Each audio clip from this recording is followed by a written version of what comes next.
I hadn't set foot in Chicago for 3 years. Standing outside St. Augustine Cathedral, watching mourners file through heavy oak doors, I knew exactly how long it had been. 3 years, 2 months, and 16 days since the fight that severed me from my twin sister. The cab driver had asked if I was okay when I gave him the address. I must have looked as hollow as I felt. My reflection in his rearview mirror showed a stranger with blonde hair, pulled back too tight. Blue eyes rimmed red from crying on the flight from Prague. 28 years old, and I'd just lost the only person who shared my face, my DNA, half my childhood memories. Natalie was dead. Car accident, they said. The words in the email from her neighbor felt clinical, detached. Your sister passed away in a single-vehicle collision on Lakeshore Drive. Funeral services Friday at 2. I should have been here sooner. Should have answered her calls 6 months ago. Should have forgiven her for falling in love with a man whose world I couldn't stomach. But pride is a poison that works slowly, and now I'd never get the chance to tell her I was sorry. The cathedral steps were crowded with people I didn't recognize. Expensive suits, designer dresses, the kind of polished crowd that didn't belong at the funeral of a woman who used to steal my clothes and eat cereal straight from the box. These weren't Natalie's people. At least, not the Natalie I remembered. I pushed through the entrance. Late because my connecting flight had been delayed. The service had already started. A priest's voice echoed through the vaulted space. But I couldn't focus on his words. My eyes locked on the casket at the front, draped in white lilies. She was in there, my mirror image, forever still. Then I felt it, the weight of attention shifting like a physical force. Heads turned. One by one, the mourners twisted in their pews to stare at me. Gasps rippled through the crowd. A woman in the third row clutched her chest, her face draining of color. An older man stood abruptly, his chair scraping against marble. They were looking at me like I was a ghost. Of course, they saw Natalie. We were identical twins, same bone structure, same blue eyes, same wheat blonde hair. The only differences were invisible. She'd been fire where I was ice, impulsive where I was calculated. Our parents had trained us both, passed down their skills in observation, languages, survival, but Natalie had wanted freedom from that legacy. I'd embraced it. Natalie? Someone whispered her name like a prayer. I kept walking down the aisle, my heels clicking against stone. Every eye followed me. I didn't belong here, that much was clear, but I needed to see her one last time. Needed to say goodbye to the girl who used to hold my hand during thunderstorms when we were 6. My gaze swept across the front rows, searching for anyone familiar. That's when I saw him. He sat in the first pew, shoulders rigid beneath a black suit that probably cost more than my rent for a year. Dark hair, perfectly styled. Strong jaw.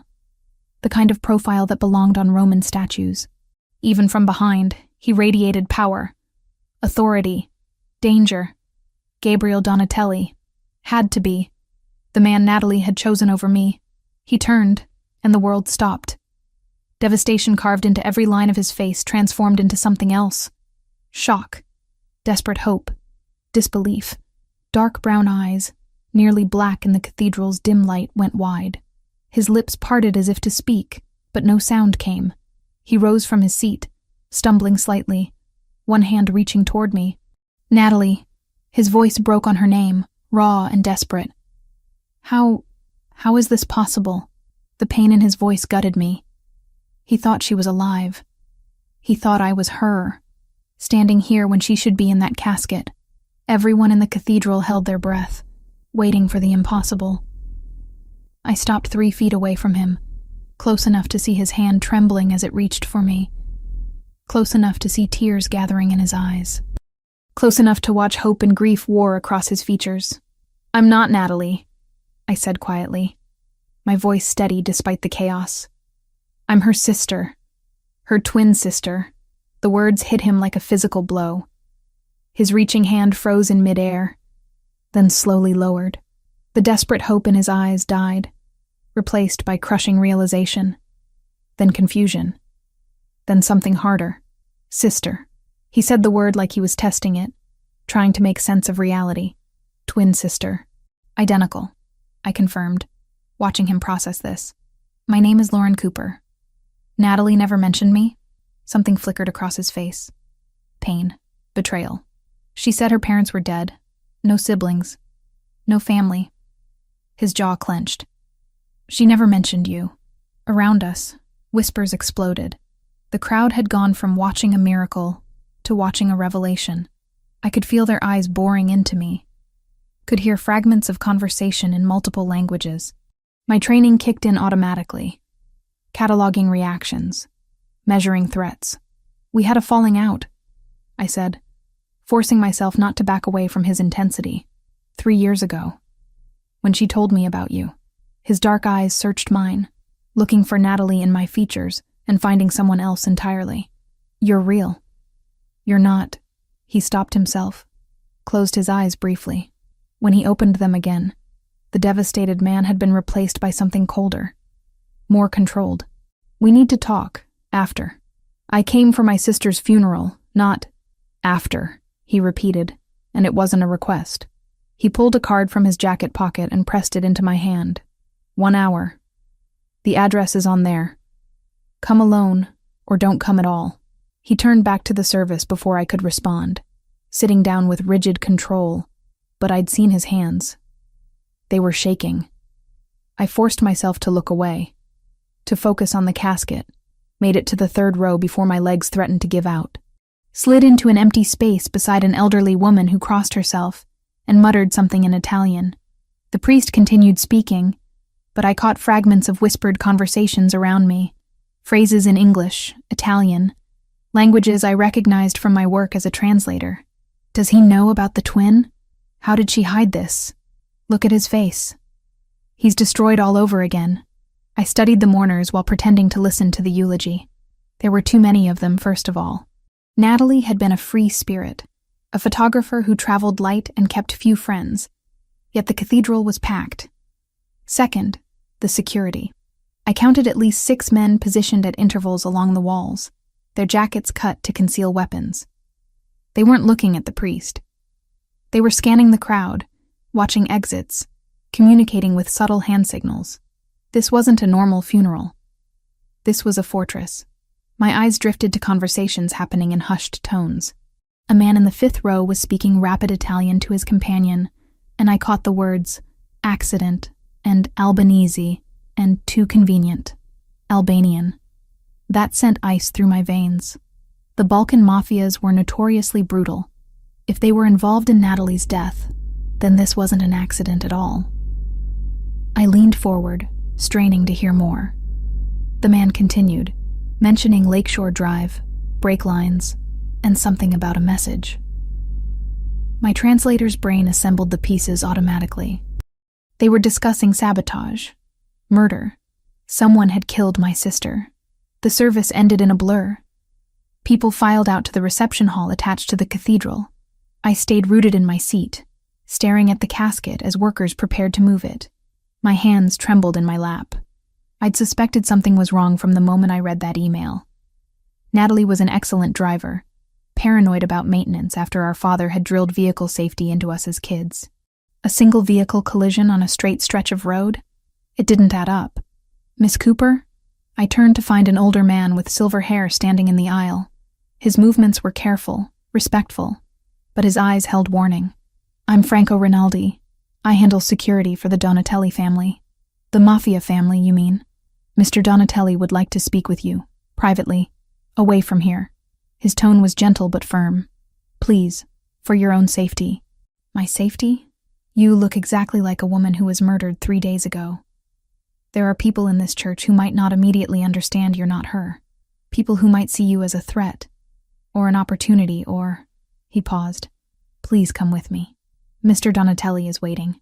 I looked back at Natalie's casket one last time, then at the card Gabriel had given me. Just an address. No name, no business. The kind of place that didn't advertise. I'll follow you in my own car, I said. I'm not getting into a vehicle with people I don't know. Franco's mouth twitched in what might have been approval. Smart. The address is the reception venue. Many people will be there. You won't be alone with him. I stood, grabbed my purse, and followed Franco toward a side exit. As we passed through the doorway, I glanced back one more time. Gabriel stood by the casket, one hand resting on the white wood, his head bowed. Even from a distance, I could see his shoulders shaking. He'd loved her. Really loved her. And I'd just shattered whatever fragile hope my appearance had given him. I walked out into cold Chicago air, following Franco to a waiting car. My sister deserved the truth about her death. And if that meant walking into the world that had killed her, then that's exactly what I'd do, even if it destroyed me in the process. The reception was held in a private room that screamed old money and older secrets. Crystal chandeliers cast fractured light across marble floors. Waitstaff moved between clusters of mourners, offering champagne and whispered condolences. I accepted a glass I had no intention of drinking and positioned myself near a window. Black cars lined the curb, expensive ones. Drivers stood at attention, hands folded, eyes alert. This wasn't just wealth on display. This was power. I stayed on the periphery, listening. People talked more freely when they thought you weren't paying attention. My father had taught me that. Listen first. Act later. You look just like her. A woman's voice, soft and sad. I turned to find someone around Natalie's age, with kind eyes and a tissue clutched in her hand. I'm sorry. I'm Rachel. I worked with Natalie at the gallery downtown. Gallery. That was new. She never mentioned working at a gallery. She started about 8 months ago. Photography exhibits mostly. Rachel's smile trembled. She talked about you once. Said she had a sister she missed. The words hit harder than they should have. She said that? Not in detail. Natalie was private, but I could tell it hurt her. Whatever happened between you two. Rachel glanced around nervously. She was scared the last few weeks. Jumpy. Kept checking her phone, looking over her shoulder. Did you tell the police? The police? Rachel's laugh held no humor. Gabriel Donatelli owns half this city. The police don't ask questions he doesn't want answered. Before I could respond, the room shifted. Conversations quieted. Heads turned. Gabriel had arrived, and he brought the temperature down with him. He moved through the crowd like a knife through water, people parting instinctively. Franco walked 2 steps behind. Gabriel's gaze found mine across the space, and he gave a subtle nod toward a door on the far side. I should go, Rachel said quickly. Be careful, okay? She disappeared before I could thank her. I made my way to the indicated door, acutely aware of the attention I drew. Being Natalie's ghost was exhausting. The door led to a smaller room, intimate and windowless. Gabriel stood with his back to me, staring at a painting. Franco flanked the entrance like a sentry. Close the door, Gabriel said without turning around. I did. The sound of the lock clicking felt ominous. You wanted to talk, I said, refusing to show nervousness. So talk. He turned slowly, and the grief I'd seen in the cathedral had been replaced by something harder. Controlled. You said you believe Natalie was murdered. Why? Because she was an excellent driver who maintained her vehicle obsessively. Because single-car accidents on straight roads don't happen without cause. And because I heard your people talking about Albanians and sabotage during the service. Something flickered in his expression. Surprise. You speak Italian. Among other languages. Translator. It's how I make a living. I crossed my arms. Your turn. Who are the Albanians and why did they want my sister dead? Gabriel moved to a sideboard and poured amber liquid into 2 glasses. He offered me one. I shook my head. The Kosovar organization, he said, taking a drink. They've been trying to move into Chicago territory for 2 years. Natalie became a target because she was close to me. You mean because she was your fiancée? Yes. He set down the glass with precise control. She knew the risks. I warned her what this life meant, and she stayed anyway. The bitterness in my voice surprised me. That sounds like Natalie, always running toward the fire. She was brave. She was reckless. I met his dark eyes. There's a difference. Gabriel studied me with unsettling intensity. You are nothing like her. Finally, something we agree on. When Natalie spoke, it was with passion, fire. Emotion ruled her decisions. He stepped closer, and I refused to back away. You calculate. You observe. You weaponize silence. Is that an insult or a compliment? An observation. He was close enough now that I could smell his cologne. Something expensive and cedar dark. One that makes me wonder why she never mentioned having a twin. Especially one trained to disappear. My blood went cold. What? You move like someone taught you to avoid detection. You position yourself near exits. You listen more than you speak. Those are not natural instincts, Miss Cooper. They're survival skills. His head tilted slightly. Who taught you? I should have lied. Should have deflected. Instead, something in his directness pulled truth from me. Our parents. Before they died. And what were your parents? Careful. The corner of his mouth twitched. Almost a smile. I could have you investigated. Find out everything about you in 24 hours. Then why ask? Because I want to hear it from you. We stared at each other, locked in some unspoken battle of wills. Finally, I exhaled. They fled Russia in the 90s, started over here, taught us to protect ourselves, to leave no traces, to survive in a world that didn't forgive mistakes. Natalie rejected it. I embraced it. That's why she couldn't find you, Gabriel said, understanding dawning. She tried. Hired investigators. They found nothing. Because I didn't want to be found. The admission tasted like ash. I was angry, stubborn, and instead, you lost her. The words gutted me. I turned away, blinking back tears I refused to let fall. Are you trying to hurt me? Or does it come naturally? I'm trying to understand. His voice softened marginally. Natalie never spoke of you, yet she kept a photograph. One picture, hidden in her jewelry box. 2 blonde girls, maybe 6 years old, holding hands. I found it after she died.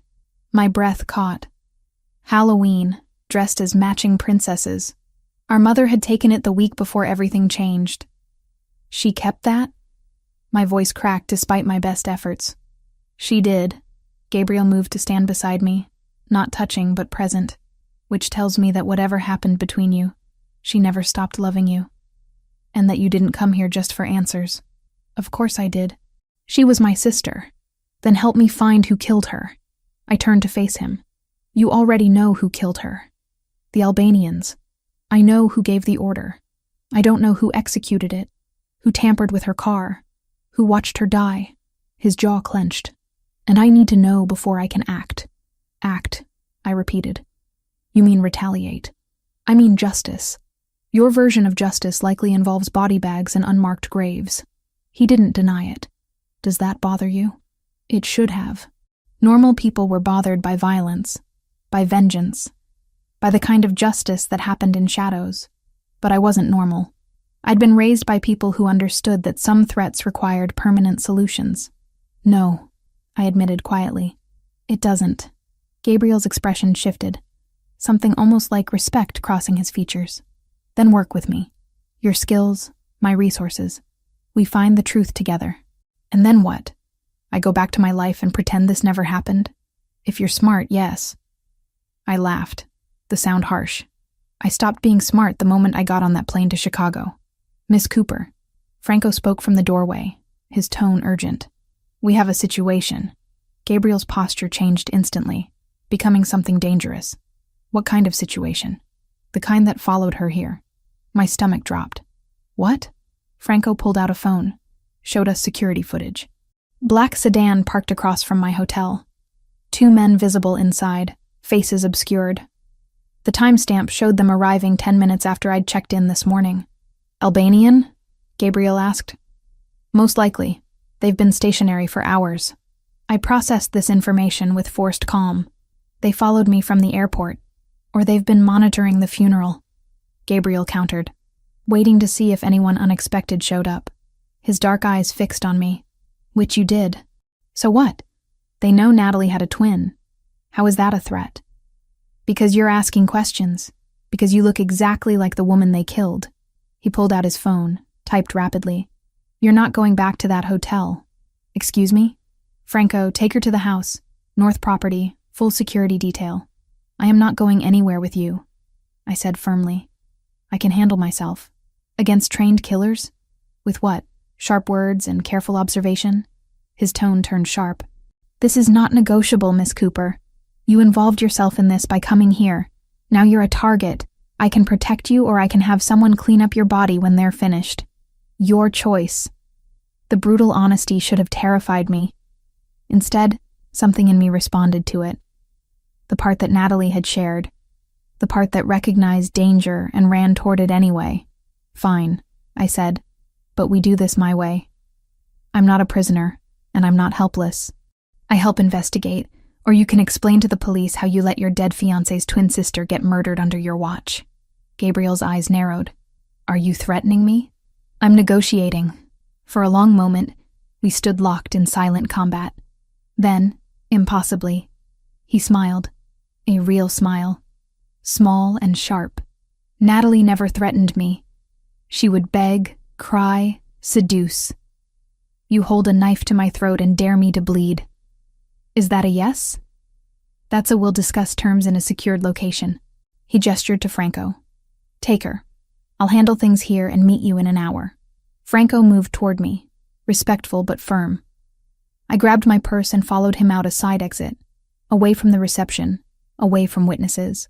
As we walked toward a waiting car, I pulled out my phone and sent a quick message to my emergency contact. Just in case. The last thing I saw before the car door closed was Gabriel watching from a window, his expression unreadable. I'd just agreed to enter the world that killed my sister. The world I'd spent my whole life learning to avoid. But Natalie deserved the truth, and I was going to get it, even if it destroyed me. Franco drove in silence, his eyes constantly checking mirrors. 2 cars followed us, maintaining precise distance. Protection detail, I assumed. The cityscape blurred past until buildings gave way to trees, then water. Lake Michigan stretched dark and infinite to our right, moonlight carving silver paths across its surface. How far is this place? I asked, breaking the quiet. 20 minutes north of the city. Secure location. Franco's tone was professional, almost gentle. Mr. Donatelli has several properties. This one is the safest. Safe from what, exactly? The Albanians you all keep mentioning? His jaw tightened. From anyone who might want to hurt you because of who you look like. Because I looked like Natalie. Because some part of me was her, walking and breathing when she no longer could. The thought made my chest ache. We turned onto a private road, gates opening automatically. The property emerged from darkness like something out of a film. Modern architecture mixed with classic stonework. Floor-to-ceiling windows glowing warm against the night. Manicured lawns sloped down to a private dock. Money didn't just whisper here. It sang. Men in dark suits stood at strategic points. They nodded to Franco as we passed, their attention sharp and assessing when they saw me. I counted 8 visible guards. Probably more I couldn't see. Franco opened my door, and I stepped out into cold air that smelled of water and pine. Your luggage will be retrieved from the hotel and brought here. For now, let me show you inside. The foyer took my breath away. Marble floors, a staircase that curved like art, paintings that belonged in museums. But it was the photographs that stopped me cold. Natalie. Everywhere. On the mantel, the side tables. An entire wall dedicated to her smile, her laughter, her life with Gabriel. My throat constricted. This was his grief on display. His love immortalized in frames. Mr. Donatelli keeps her memory close, Franco said quietly, noticing my reaction. He has not been the same since she died. They were together, how long? 2 years. She changed him, made him want to be better. Franco's expression softened with genuine affection. She was light in a dark world, and I was the shadow of that light, the painful reminder of what he'd lost. Franco led me upstairs, down a hallway lined with more art. He opened a door to a guest room that was larger than my entire apartment in Prague. King bed, sitting area, balcony overlooking the lake. Everything was cream and silver, elegant and impersonal. You'll be comfortable here. Bathroom through that door. Clothes in the closet if you need them. He paused at the threshold. There are guards outside, but they're for your protection, not to keep you prisoner. Mr. Donatelli will arrive soon. Until then, rest. You're safe here. The door closed with a soft click, leaving me alone with my thoughts and my sister's ghost. I explored the room with professional thoroughness. 2 exits, The door and the balcony. Windows locked, but not alarmed. Third floor, too high to jump, but possible to climb down if necessary. Old habits from childhood training, assessing every space for escape routes. The closet held women's clothing. Natalie's, I realized, touching soft fabrics in jewel tones. Emerald, sapphire, ruby. She'd always loved bold colors. I'd preferred neutrals, grays and blacks that helped me disappear. Even our wardrobes reflected who we'd become. Movement outside caught my eye. I moved to the window, careful to stay partially hidden. A car pulled up, and Gabriel emerged, followed by another man I didn't recognize. They spoke briefly, Gabriel's body language tense, authoritative. Then he looked up, directly at my window, as if he knew I'd be watching. Our eyes met across the distance. Even from here, I felt the intensity of his gaze. He disappeared inside. Minutes later, a knock on my door. "Come in," I called, already knowing who it was. Gabriel entered, and the room seemed to shrink around his presence. He'd removed his suit jacket, loosened his tie. Exhaustion lined his face, but beneath it, something harder remained. The grief-stricken fiancé from the funeral had been replaced by someone else entirely. Someone dangerous. "You settled?" he asked, closing the door behind him. As much as one can be when kidnapped by a Mafia boss. His mouth quirked. Rescued. The word is rescued. Semantics. He moved to the window, looked out at the dark water. This was Natalie's favorite room. She'd spend hours on that balcony, photographing the lake at different times of day. The information hurt. "You brought me to her room? It's the safest one. Best sightlines, reinforced walls, direct access to security." He turned to face me, though I suppose that wasn't the only reason. What was the other reason? Maybe I wanted to see if you'd react the same way she did. If you'd stand at that window and see what she saw. His dark eyes searched mine. But you don't. You cataloged exits, assessed threats, calculated risk. Even in grief, you're a survivor first. Is that criticism? It's admiration. He crossed to a dresser, opened a drawer, and pulled out a leather journal. I found this after the funeral, hidden in Natalie's things at the gallery. The police report on her accident is cursory at best. But this tells a different story. He handed me the journal. Natalie's handwriting covered the pages, familiar loops and curves that made my heart clench. I forced myself to focus on the words. Dates, times, descriptions of men following her, license plates, notes about conversations she'd overheard. My sister had been investigating something, documenting it with the same thoroughness our father had taught us. She was tracking the Albanians, I said, flipping through pages, trying to identify who was giving orders, who was making moves. Without telling me, Gabriel's voice held pain and anger in equal measure. She knew I would have stopped her, protected her. Instead, she played detective and got herself killed. She was trying to help you. She was trying to prove something. He moved closer, looking over my shoulder at the journal. Natalie always felt like she didn't belong in my world. Too soft, too innocent. She wanted to prove she could handle it. I found an entry dated 3 weeks before her death. The handwriting was shakier here. Urgent. She mentions a name. Silvio. Says he's been acting strange, taking calls he doesn't want overheard. Gabriel's entire body went rigid. "Show me." I pointed to the passage. Natalie had written about seeing Silvio meeting with someone at a restaurant downtown. A man she described as Albanian based on his features and language. They'd exchanged an envelope. "Silvio Moretti," Gabriel said, his voice dropping to something lethal. "My counselor. I've known him 15 years. Trusted him with everything. Natalie suspected he was working with the Albanians?" Suspected.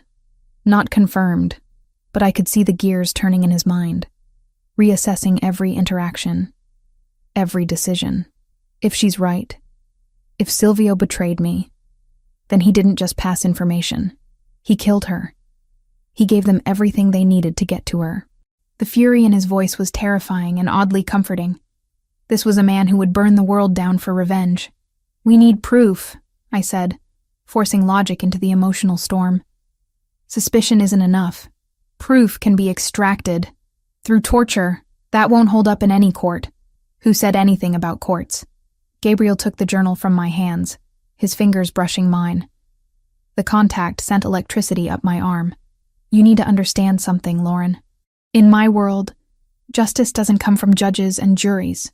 It comes from loyalty and consequences.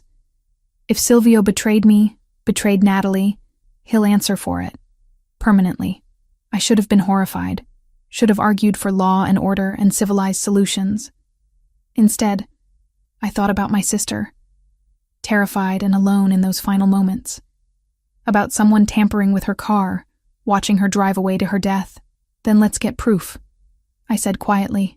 And when we do, you can handle it however you see fit. Gabriel studied me for a long moment, and something shifted in his expression. Understanding, maybe. Recognition that we weren't so different, he and I. Both raised in worlds where violence was currency and survival meant hard choices. A sharp sound shattered the moment. Breaking glass, shouting from downstairs. Gabriel's gun was in his hand before I could process what was happening. Stay here. Lock the door. What's going on? Someone just breached the perimeter. He moved to the door, every line of his body coiled and ready for violence. Franco! The door burst open and Franco appeared, weapon drawn, blood streaming from a cut on his temple. Albanians, 3 vehicles. They rammed the gate. Gabriel's expression went cold. How many? At least a dozen. Maybe more. Gunfire erupted from somewhere below. Glass shattered. Men shouted in multiple languages. My training kicked in, overriding panic. Where's the safest location in the house? Panic room, basement level, Franco said. But we need to move now. Gabriel grabbed my hand, pulling me toward the door. His grip was firm, steady. Stay behind me. Don't stop for anything. We ran. The hallway was chaos. Smoke filled the air. Alarms shrieked.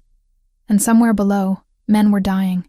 Gabriel kept my hand locked in his as we moved, Franco leading with his weapon raised.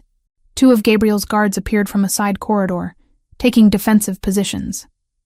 Cover the stairs, Gabriel ordered. No one gets past this floor. We descended a back stairwell I hadn't noticed earlier. The sounds of fighting grew more distant, contained to the front of the house. Gabriel's security was holding the line, buying us time. The basement was surprisingly modern. Concrete reinforced with steel, emergency lighting casting everything in harsh white. Franco led us to what looked like a wine cellar, but when he pressed his palm to a panel, a section of wall slid open. The panic room was exactly what I expected. Reinforced walls, surveillance monitors showing multiple angles of the property, emergency supplies, weapons, a fortress within a fortress. How long can we stay here? I asked as Franco sealed the entrance behind us. As long as necessary, Gabriel said, moving to the monitors. His jaw clenched as he watched his men engage the attackers. Though I don't plan to hide while my people fight. Your people are trained for this. You're more valuable alive than dead in some pointless shootout. His dark eyes cut to me. Pointless? Strategic, I corrected. You said yourself this is about loyalty and consequences. Getting yourself killed before you can deliver those consequences would be pointless. Franco made a sound that might have been a suppressed laugh. She has a point, boss. Gabriel's expression remained hard, but he turned back to the monitors. I watched over his shoulder as the battle unfolded in grainy black and white. The Albanians were professional, coordinated. They'd come prepared for Gabriel's security, which suggested inside information. They knew the layout, I said quietly. Knew where your guards would be positioned. Someone told them. Silvio. Gabriel's voice was lethal. He's not answering his phone.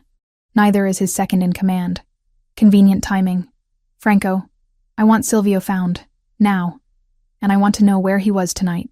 Franco was already on his phone, speaking rapid Italian to someone on the other end. Meanwhile, the monitors showed Gabriel's men slowly gaining ground. The attackers were retreating, outnumbered and outgunned now that the element of surprise had faded. 10 minutes later, it was over. Bodies littered the front lawn, most of them Albanian. 3 of Gabriel's men were injured, 1 seriously. But they'd held the property. All clear, Franco reported, receiving confirmation through his earpiece. Perimeter secure, ambulance en route for our wounded. Gabriel holstered his weapon. The bodies? Being handled. Police have been notified it was an attempted robbery. They won't ask questions. Of course they wouldn't. This was just another night in a world where violence was currency, and law enforcement looked the other way. We returned upstairs to find the house transformed. Bullet holes pocked the walls. Glass glittered across marble floors. Blood stained the foyer where someone had fallen. Men in dark suits moved with practiced efficiency, cleaning, documenting, erasing evidence. "Your room is untouched," Franco said to me. "But perhaps you'd prefer different accommodations tonight."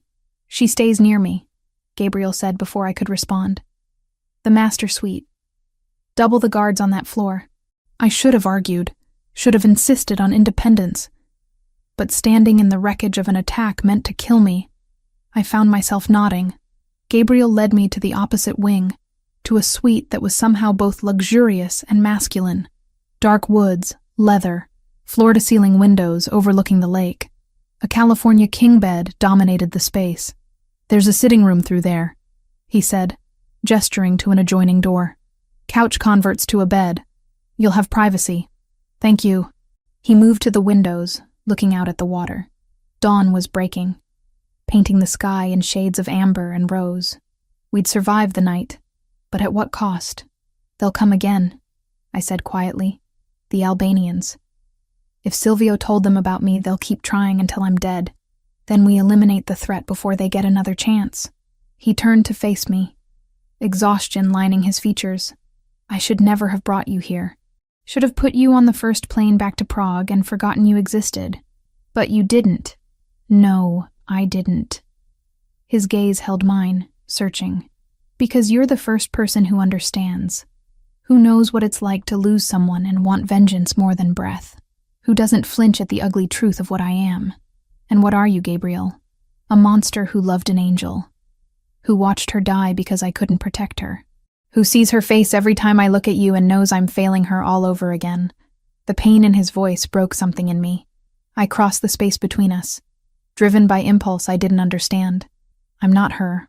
I'll never be her. But I'm here. And I'm not going anywhere until we find who killed my sister." His hand came up, fingers tracing my jaw with devastating gentleness. "You look so much like her. Same face, same eyes. But when you speak, when you move, you're completely different.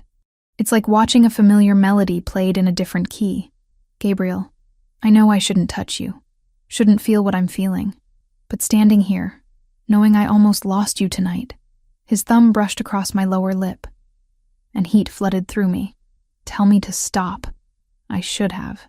Everything about this was wrong, complicated. A betrayal of my sister's memory. But Natalie was gone, and I was alive. And the man standing before me made me feel something I'd never experienced. "I can't," I whispered. He kissed me, slow at first, questioning, then deeper when I responded, his hand sliding into my hair, pulling me closer. I tasted coffee and grief and something desperately alive. My hands fisted in his shirt, needing anchor, needing proof that we'd survived. When we finally broke apart, both breathing hard, reality crashed back in. "That was a mistake," I said, even as my body screamed otherwise. "Probably." He didn't let go, but I don't regret it. We barely know each other.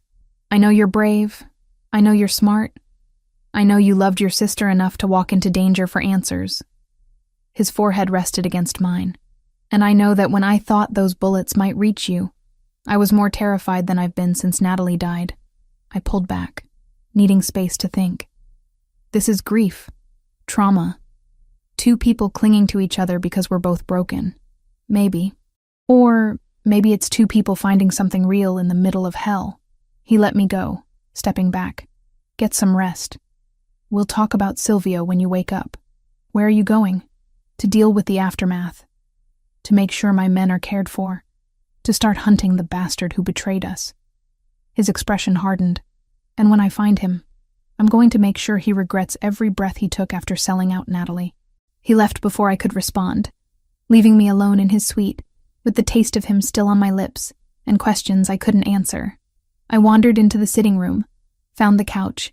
Through the windows, the lake stretched endless and serene, indifferent to the violence that had unfolded on its shores. Somewhere out there, Silvio was hiding.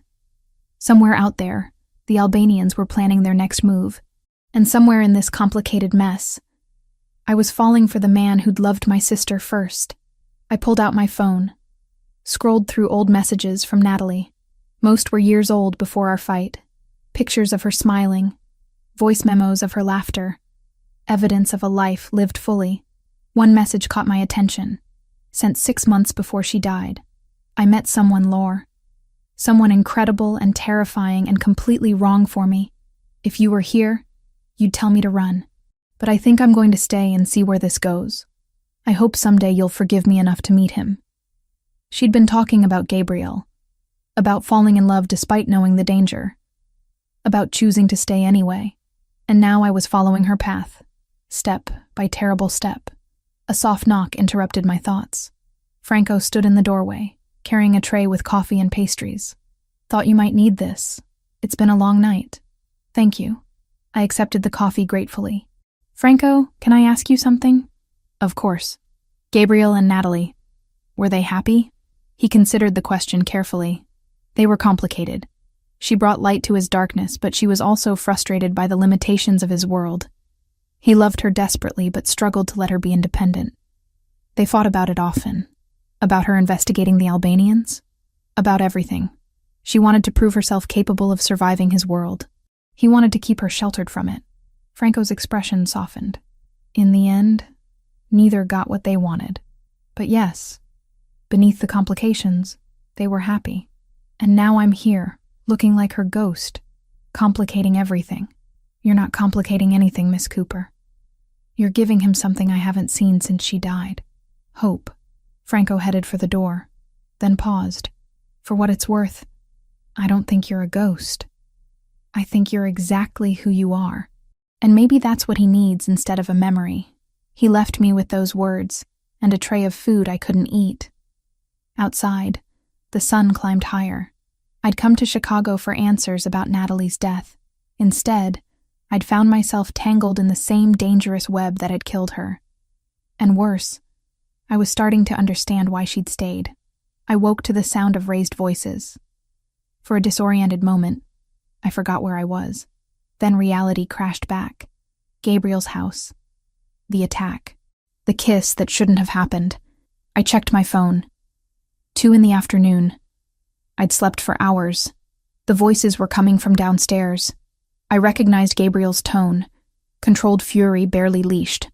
I moved to the door, cracked it open enough to hear. I don't care what excuse he gives. Gabriel's voice carried up the stairwell. Silvio knew about the attack. His phone records show calls to known Albanian operatives. Boss, he's asking to meet. Says he can explain everything. That was Franco, measured and careful. It's a trap. Probably. But he claims he has proof the Albanians are planning something bigger. Silence stretched. Then Gabriel spoke, his voice colder than I'd ever heard it. Set it up. Neutral location, full security. And Franco? Whatever happens, Silvio doesn't walk away. I dressed quickly in clothes from the closet. Black jeans that fit surprisingly well. A charcoal sweater. Natalie's clothes, I realized. We'd always been the same size. Gabriel was in his office when I found him, standing at the window with his back to the door.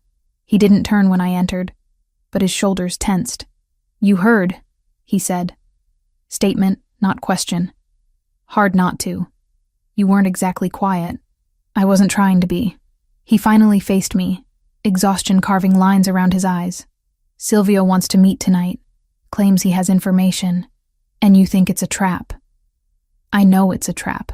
The question is whether the information is worth walking into it. He moved to his desk, pulled up security footage on his computer. We found him through his mistress.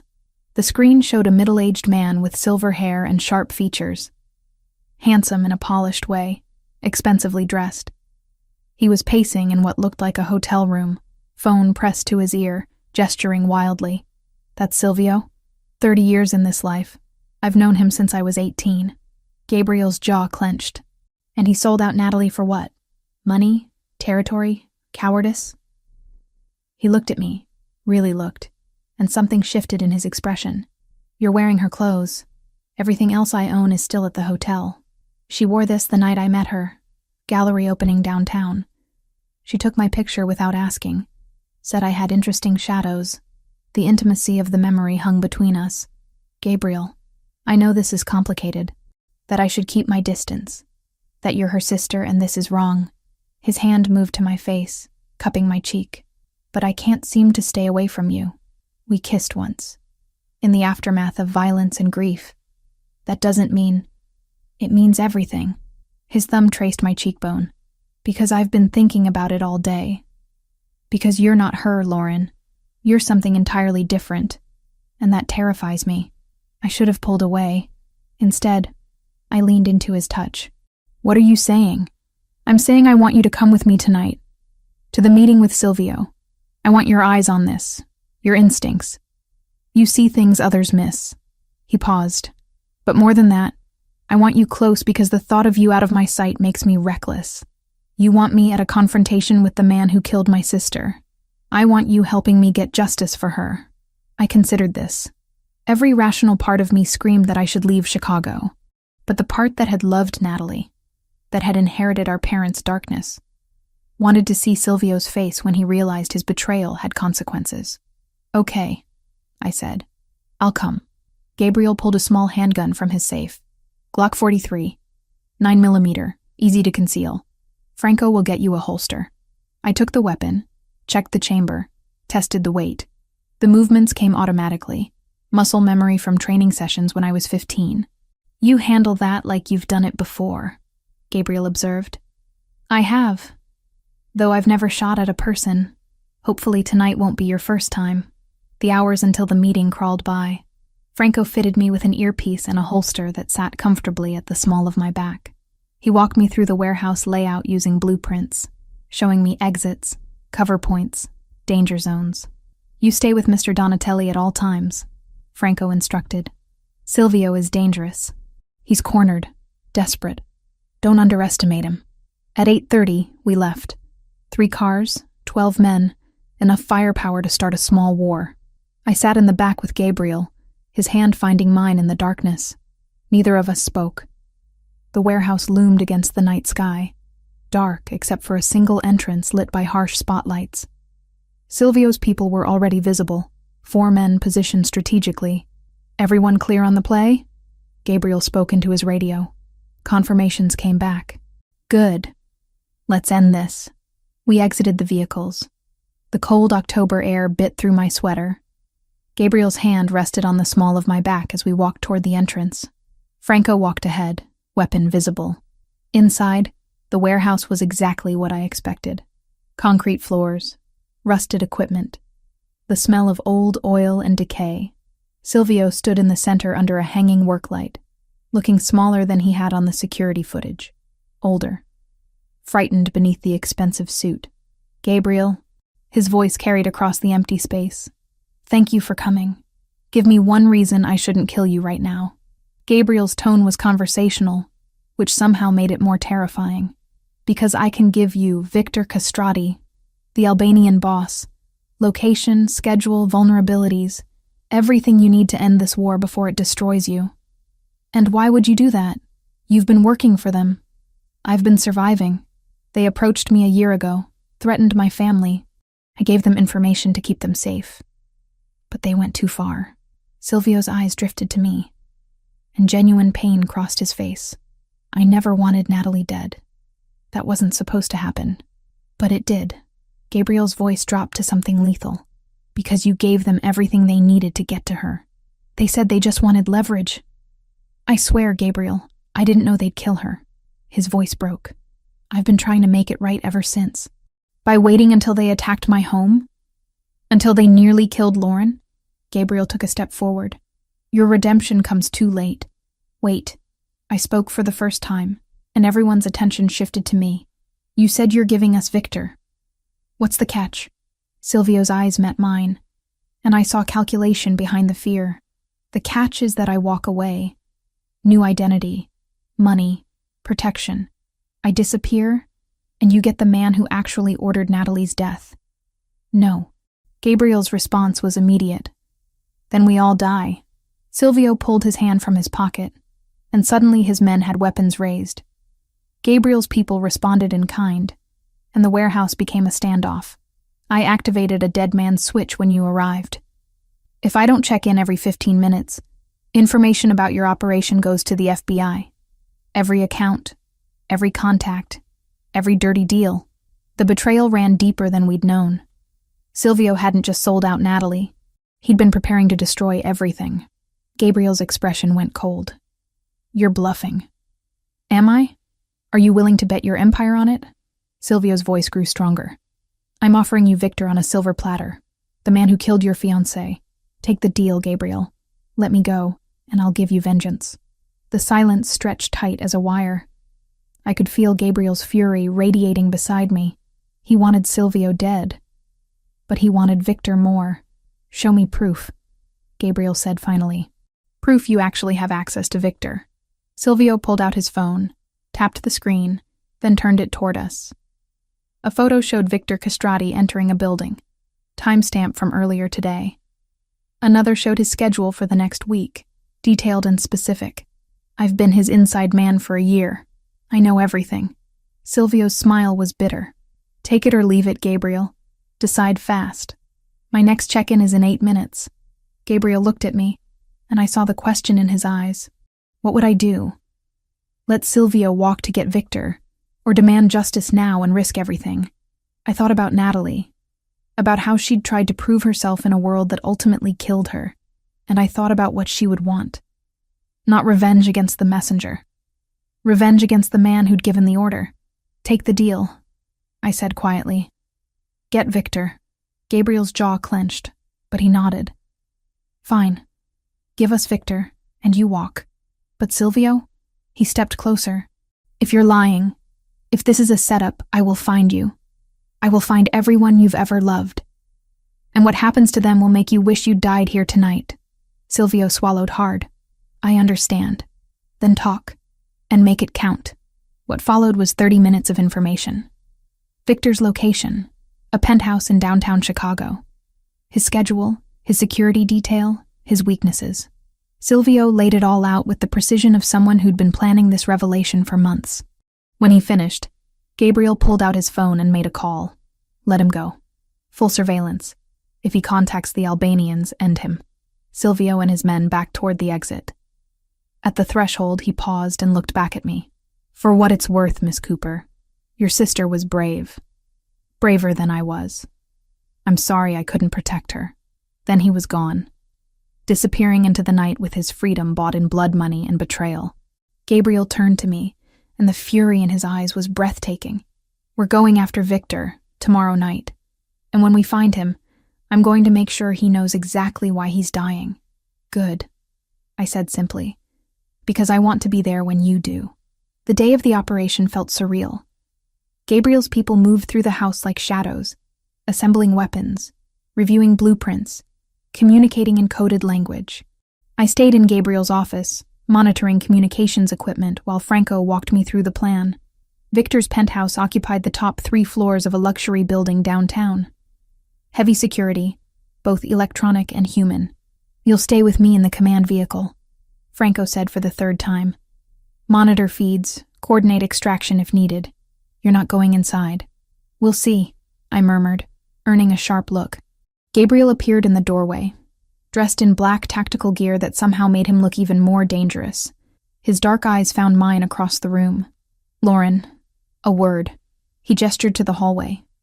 I followed him to an empty room, watched him close and lock the door. The air between us crackled with tension.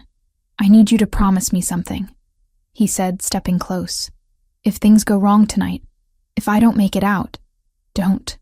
I pressed my fingers to his lips. Don't say it. I have to. His hand covered mine, pulled it away but didn't let go. If I don't make it, Franco has instructions. Money, protection, everything you need to disappear. Go back to Prague. Just survive. Gabriel, these past days with you, they've reminded me what it feels like to want something beyond revenge, to imagine a future that isn't just blood and darkness. His hand cupped my face. Natalie loved me, but she never understood this life. You, though, you understand the darkness because you carry it too. We barely know each other. It's not. His forehead rested against mine. You're not her shadow, Lauren. You're your own light. Sharper, colder, more dangerous. And it terrifies me how much I want that. I kissed him. Hard and desperate, pouring every complicated feeling into it. He responded instantly, backing me against the wall, hands tangling in my hair. The kiss deepened, became something consuming. When we finally broke apart, both breathing hard, reality settled back in. Come back alive, I whispered. That's all I ask. I intend to. He stepped back, the cold strategist returning. Victor dies tonight, for Natalie. 6 hours later, I sat in the command vehicle with Franco, watching feeds from cameras Gabriel's people had positioned around Victor's building. 15 men had gone in, Gabriel leading the assault team. The operation unfolded with brutal efficiency. First the security systems, disabled. Then the guards, neutralized quietly. Gabriel's team moved like ghosts. Approaching target floor. Gabriel's voice came through my earpiece. Gunfire erupted through the feed. Victor's personal security had been waiting. The screens showed chaos, muzzle flashes in the darkness, men falling. Gabriel, report, Franco barked. Static. Then, taking heavy fire. Victor's in the wind, heading for his private elevator. Block it. Don't let him reach the garage. More gunfire. Then I saw it. A secondary feed showing the garage level. A black SUV pulling up, engine running. Victor's escape route. Franco, look, I pointed. He's going to get away. Franco cursed. Boss, Victor's got a vehicle in the garage. You need to move now. Copy. Pursuing. But I could see what Franco couldn't. Gabriel's team was pinned down. By the time they fought through, Victor would be gone. I made a decision my father would have hated. Franco, which exit leads to the garage? Service entrance, east side. Why? Lauren, no. I was already moving, grabbing the spare earpiece and weapon. Someone needs to slow Victor down. You will get yourself killed. My father was a KGB operative. I know exactly what I'm capable of. I opened the door. Tell Gabriel I'm sorry. I ran before Franco could stop me, crossing toward the service entrance. Inside, harsh lighting and concrete walls. The smell of exhaust and gun oil. Voices echoed from below. Albanian speaking rapidly. 3 men, maybe 4. The garage appeared around a corner.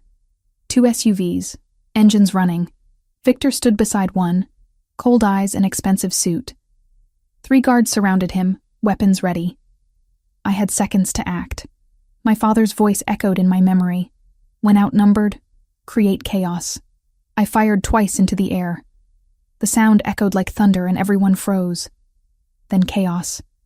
The guards spun toward me, weapons rising. I dove behind a concrete pillar as bullets chipped stone inches from my head. FBI! I shouted, gambling. Building is surrounded. A lie. But Victor didn't know that. Return fire kept me pinned. 1 guard advanced. I waited until he cleared the pillar, then fired. The bullet caught his shoulder. He went down, and I felt nothing. Just cold calculation. Then new gunfire erupted from the entrance. Gabriel and his team poured into the garage, and suddenly Victor's people were caught between 2 threats. The remaining guards went down under coordinated fire. Victor tried to run, but Gabriel was faster. He tackled the Albanian boss, and they went down hard. I emerged from cover, watching Gabriel pound his fist into Victor's face. Rage and grief channeled into violence. Gabriel, stop. I moved closer. We need him conscious. He froze, fist raised. Blood covered his knuckles. Slowly Gabriel stood, dragging Victor up with him. You killed her, Gabriel said, voice shaking. Say it. Victor spat blood. The Cooper woman? She was collateral, meant to hurt you. Her name was Natalie. Gabriel's gun pressed against Victor's temple. And she was worth 10 of you. Gabriel, I put my hand on his arm. Not like this. Make him answer for it properly. Turn him over to your contacts. Let him rot in prison where his own people can reach him. Gabriel's finger tightened on the trigger. For a heartbeat, I thought he'd ignore me. Then slowly, he lowered the weapon. "Franco, take him." Gabriel shoved Victor toward his second-in-command. "Make the calls. Get him buried somewhere he'll never see daylight again." Franco moved quickly, securing Victor while calling in favors. Around us, Gabriel's team conducted cleanup. Gabriel turned to me, and I saw it happen. The moment he processed what I'd done. "You could have died." His voice was quiet, dangerous. "You could have died, and it would have been my fault. I made a choice. Victor was escaping. Not you." The words exploded from him. "I can't lose someone else. I can't watch someone else I care about bleed out because of this life. But you didn't. I'm fine." He pulled me against him, holding tight. "Don't do that again. Don't make me choose between revenge and keeping you safe." "Okay," I whispered. "I promise." We stood like that while his team worked around us. Eventually, Franco approached. "Boss, we need to move. Police will be here in 10 minutes. Gabriel released me slowly. "Lauren rides with me." The drive back was silent.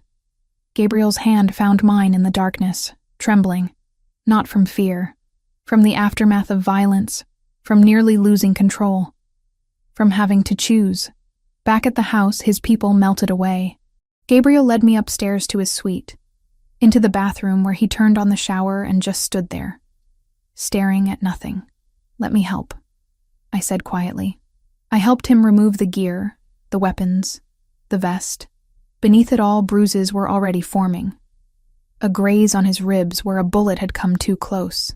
"This needs cleaning," I said. "It's fine."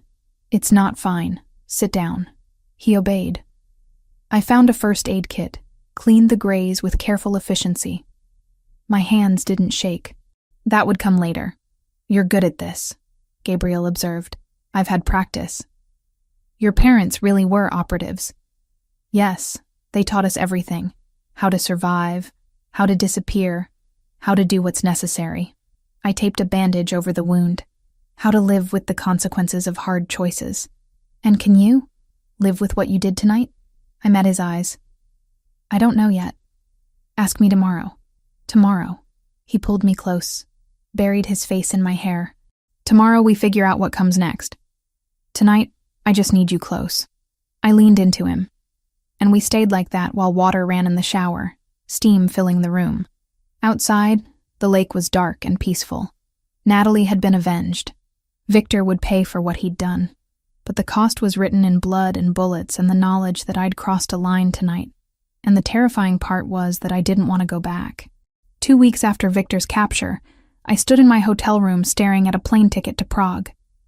The room felt sterile after Gabriel's lake house, all beige walls and generic art. My luggage sat packed by the door, ready for a life I wasn't sure I wanted anymore. My phone buzzed. "Gabriel," for the 3rd time that morning. I let it go to voicemail. We'd been dancing around the same conversation for days, both knowing we needed to talk, but neither brave enough to start. The truth was simpler and more complicated than either of us wanted to admit. I'd fallen for a man who commanded an empire built on violence. A man who'd loved my sister first. A man whose world had already taken one person I loved. I needed space to think, to breathe, to figure out who Lauren Cooper was when she wasn't running on adrenaline and grief. The knock on the door wasn't surprising. I'd known he'd come eventually. Gabriel stood in the hallway, dressed in casual clothes that somehow made him more intimidating. Dark jeans, leather jacket, that scar on his chin catching the light. He looked exhausted, haunted. "You weren't going to say goodbye," he said quietly. I didn't know what to say. "How about the truth?"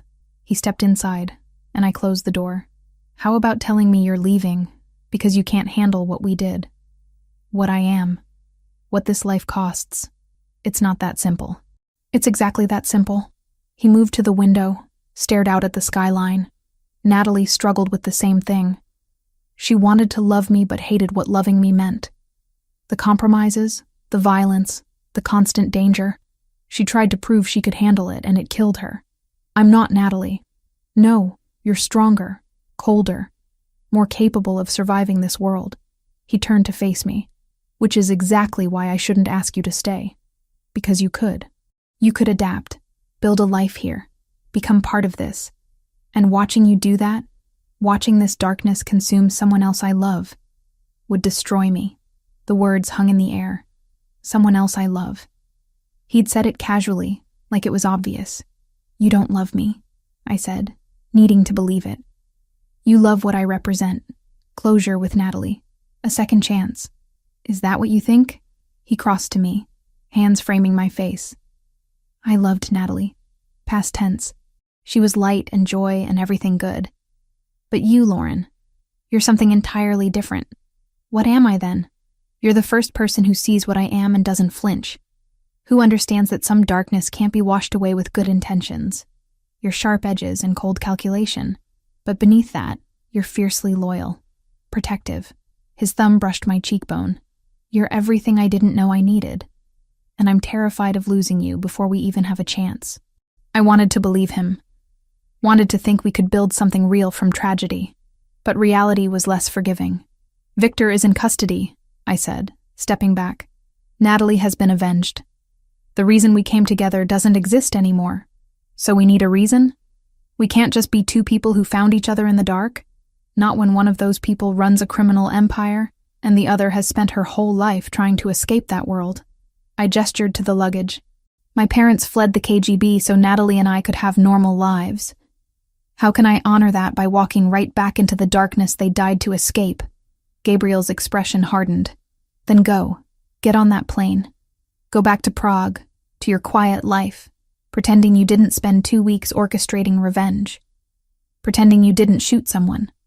Pretending you're not exactly like your parents, carrying darkness in your DNA. The words hit like physical blows because they were true. Violence came naturally to me. The cold calculation, the strategic thinking, the ability to do what was necessary. I was my parents' daughter, and no amount of distance would change that. What are you offering? I asked quietly. If I stay, what does that life look like? Complicated. Dangerous at times. But I'm working on changing things. Transitioning legitimate operations to Franco. Creating businesses that don't require looking over our shoulders. It'll take time, but I'm serious about it. Because of me? Because of us. Because I'm tired of this life. Natalie wanted me to change, but I wasn't ready. With you, he moved closer. With you, I want to be better. Not perfect, not innocent, but better. And if I can't do it, if I try to be with you and the weight breaks me, then I'll let you go. No guilt, no chains. But Lauren, his hand found mine. Don't walk away before we even try. Don't let fear of what might happen steal what we could have. I looked at our joined hands. His scarred from years of violence. Mine marked by the past 2 weeks. We were both damaged. Both carrying darkness. Maybe that was why this could work. I need conditions, I said finally. If I stay, I maintain my independence, my career, my identity. I'm not becoming someone's kept woman. I wouldn't want you to. And you follow through on the transition. Franco takes over dangerous operations within 6 months, or I'm gone. Agreed. And we visit Natalie's grave. Together. I need to talk to her. Explain this. Make peace with loving the man she loved first. Gabriel's expression softened. We can go today. The cemetery was quiet. Autumn leaves covering the ground in shades of copper and gold. Natalie's grave was in the newer section. Her headstone simple. Natalie Cooper. Beloved daughter. Sister. Fiancée. Gabriel stood beside me, his hand finding the small of my back. Support without pressure. Hi, Nat, I said quietly. I'm sorry I wasn't here sooner. Sorry for 3 years of silence, for letting pride keep us apart. Wind rustled through nearby trees. I met him. Gabriel. The man you loved. I glanced at him. You were right. He's worth the risk. Worth the complications. I didn't understand that before, but I do now. I loved her, Gabriel said, speaking to the stone. But I wasn't good enough for her. Wasn't ready to be what she needed. I failed her and I'm sorry. Tears tracked down my face. I'm going to try, Nat. To be with him. I need you to be okay with that. I need to believe you'd understand. The wind picked up, and somewhere a bird called. It felt like permission. Gabriel pulled me against his side. She'd want you happy. She'd want both of us to find something good from all this pain. You think so? I know so. Natalie was many things, but she wasn't vindictive. She loved you. That doesn't stop just because she's gone. We stood there for long minutes. Finally, I placed flowers on the grave, white lilies like the ones at her funeral. I'll come back, I promised. I'll tell you how it goes. You won't be forgotten, Nat. Not by me, not by him. You'll always be part of our story. As we walked back to the car, Gabriel's arm around my shoulders, I felt something shift. Acceptance. The past couldn't be changed. Natalie was gone, and two people who'd found each other through tragedy were choosing to see if love could grow in darkness. Where to? Gabriel asked as we reached the car. I looked back at Natalie's grave one last time, then at the man beside me. Home, I said simply. Take me home. He understood. Not my hotel, not Prague.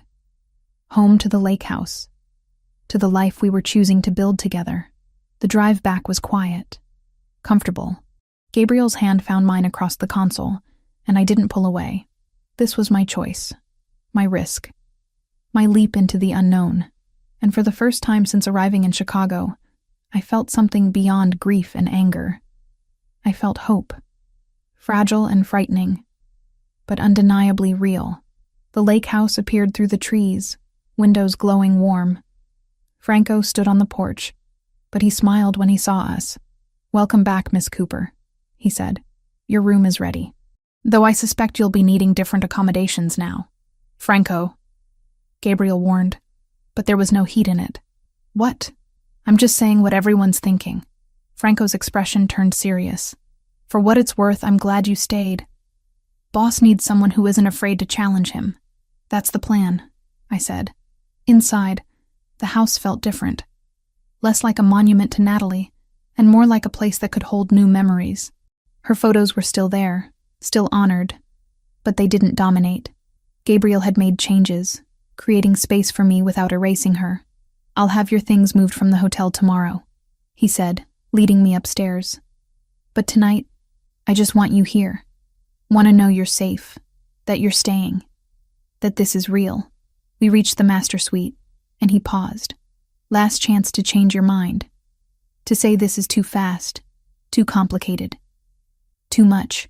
I kissed him instead of answering. Slow and deep, pouring certainty into it. When we finally broke apart, he rested his forehead against mine. I'll spend the rest of my life proving you made the right decision. Good, I whispered, because I'm going to hold you to every promise you made today. Outside, the lake reflected the rising moon, dark and peaceful. Tomorrow would bring challenges, complications, the hard work of building something new from broken pieces. But tonight, for the first time since Natalie's death, I felt like I was exactly where I belonged. In the darkness, finding light. In the grief, finding love. In the ending, finding a beginning. Based on the outline and the style of the previous transcriptions, here is part 8. 9 months had passed since I'd chosen to stay. 9 months of watching Gabriel slowly transform from a man who ruled through fear into someone building something legitimate. The transition wasn't easy or clean, but it was real. Tonight was the culmination of everything. A charity gala at the Four Seasons, benefiting victims of organized crime. The irony wasn't lost on anyone. Gabriel Donatelli, former Mafia boss, now funding programs to help people escape the life he'd once commanded. I stood in front of the mirror, adjusting the emerald dress Gabriel had chosen. 6 months pregnant, my body had changed in ways I was still adjusting to. The baby kicked, reminding me that everything we'd built had become tangible, real, impossible to walk away from. You look beautiful, Gabriel said from the doorway. He wore a tuxedo that made him look dangerously handsome, though his eyes were softer now. Fatherhood suited him, even before our daughter arrived. I look like I swallowed a basketball. You look like everything I never knew I wanted. He crossed to me, hands settling on my swollen belly. Are you sure you're up for tonight? We can skip it if you're tired. And miss watching Franco officially take over? Not a chance. Tonight's event served dual purposes. Publicly, it was charity. Privately, it marked Gabriel's complete exit from the organization. Franco would assume control of all remaining operations, legitimate and otherwise, while Gabriel focused on the legal businesses we'd been building. The ballroom glittered with Chicago's elite. Politicians, businessmen, socialites who'd once feared Gabriel now sipped champagne beside him, pretending the past didn't exist. Money had a way of buying amnesia. Franco approached, looking uncomfortable in his tuxedo. "Boss, everything's ready. Contracts are signed, transfers are complete. As of midnight, it's all mine. Not boss anymore," Gabriel corrected gently. "Just Gabriel. You're the one they answer to now." Franco's expression was complicated. Pride and apprehension mixed together. "You sure about this? Walking away completely? I'm building something better. For her. For our daughter." Gabriel's hand found mine. "The old life is yours. Make it whatever you want it to be. I'll make you proud." "You already have." I excused myself to use the restroom, navigating through the crowd with the gracelessness of late pregnancy. The hallway was quieter, and I took a moment to breathe, pressing a hand to my lower back. That's when I noticed him. A man stood near the service entrance, watching the ballroom with intense focus. Mid-30s, dark suit.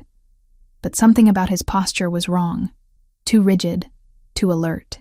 His hand kept drifting to his jacket, and I recognized the gesture. He was armed. My training kicked in despite months away from that world. I observed without seeming to, noting details. The slight bulge under his jacket, the way he tracked Gabriel's movements, the Albanian accent I caught when he spoke into a phone. Victor's cousin. Had to be.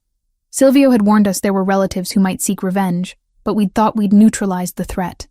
I moved quickly, circling back toward the ballroom. Found Franco first. "Threat. Service entrance. Albanian. Armed. Watching Gabriel." Franco's expression hardened instantly.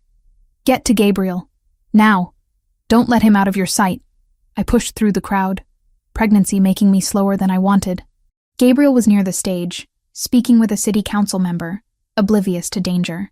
The lights dimmed for the scheduled presentation. Perfect cover for an attack. I reached Gabriel, grabbed his arm. "We need to move. Now." "Lauren, what?" "Albanian.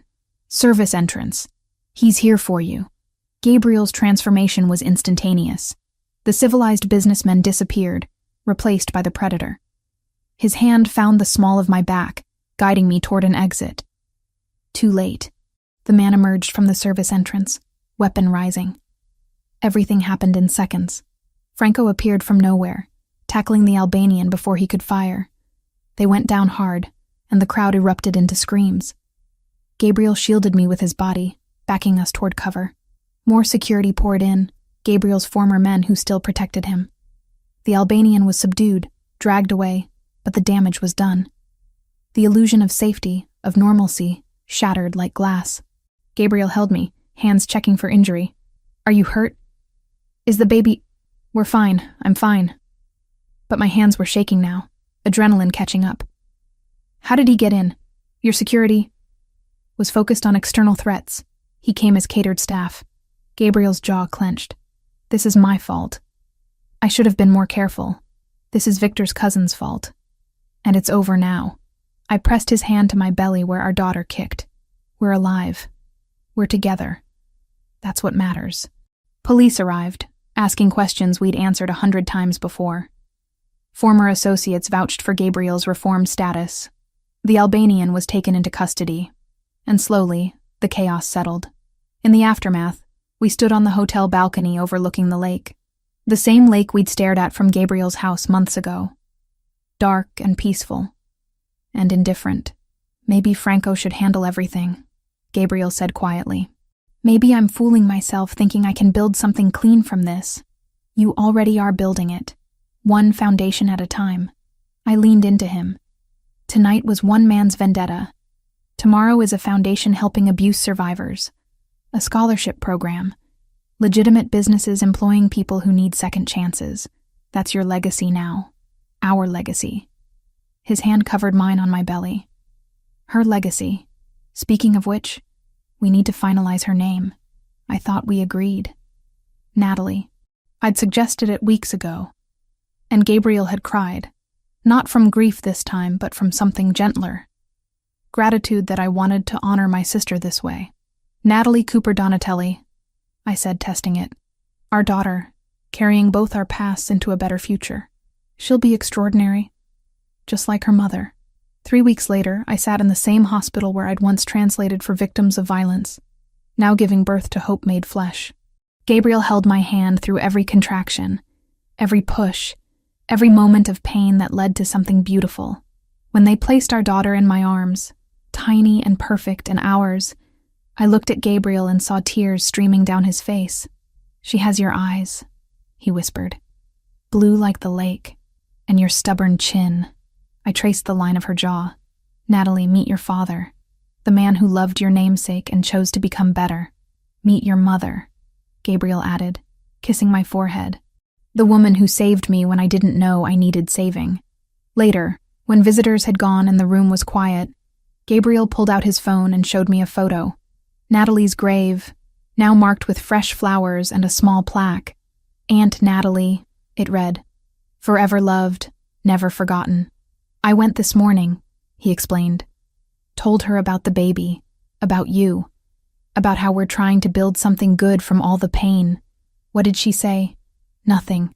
Everything.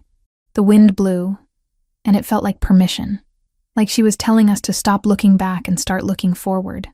I held our daughter closer, breathing in her newborn scent. Forward then, toward whatever comes next. Together, always. Outside, the sun rose over Chicago, painting the sky in shades of gold and rose. A new day, a new beginning, a new life built from darkness and grief, and the stubborn choice to try. Natalie Cooper Donatelli slept peacefully in my arms, unaware that she was the bridge between past and future. The proof that sometimes the most broken people could create something whole. That love could grow in the darkest soil and bloom into something extraordinary. And somewhere, I like to think, my sister smiled.